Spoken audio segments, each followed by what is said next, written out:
Welcome back. It's another edition of Inside the Tornado, brought to you by Walk-Ons. I'm your host, Chris Mangrum, and our guest today is Jason Moorman, our women's wrestling head coach. Jason, thanks for stopping by. Thanks for having me. This is your 15th season as the coach of our women's wrestling team. You've been here for quite a while. Knowing all the things you've learned over the years, what's one thing you wish you could tell your younger self back when you first started coaching?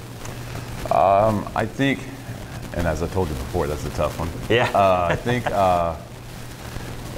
I've done a pretty good job every year of like just trying to evolve as a coach and be better. Like I've told some of our alumni, I tell them the things that we're doing now, and they're like, we never did that, you know, when we were here. And hopefully the girls that I have now, 5 years from now, I'll be able to say the same thing. Yeah. But I think probably we take a lot more emphasis on, and not that we didn't do that when I was younger, but on developing the person a little bit greater than the player.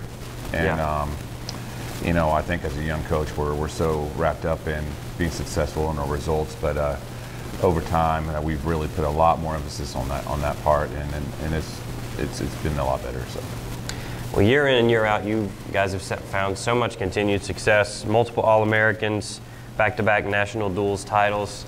There's probably not just one key to your success, but what is the reason you guys have been able to sustain the success you've had?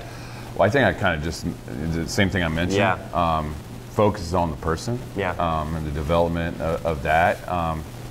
You know, we've been very fortunate to have such a good, I guess, personnel of people with great character, and that's really what develops such the culture that we have. Yeah. And just having a high standard of raising the bar very high of just performing at our best in all aspects of life. So I think when we do that, we're consistent in everything. I know you guys have been working hard this offseason. Tell us about your current group of wrestlers as you approach the beginning of your season. Well, we got a lot of new faces.